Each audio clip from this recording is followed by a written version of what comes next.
அது ஒரு நல்ல ஒரு கூட்டணி அமைந்திருக்கிறது.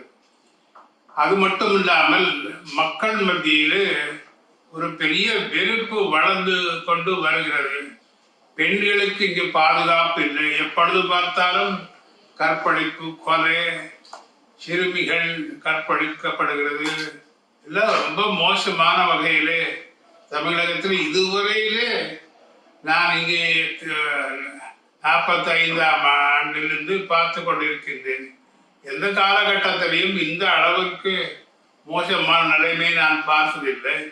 ஆகவே இது ஒரு ஆன்டி கவர்மெண்ட், அரசாங்கத்துக்கு ஒரு எதிர்ப்பான ஒரு அலை வீசி கொண்டிருக்கிறது, வந்து கொண்டிருக்கிறது.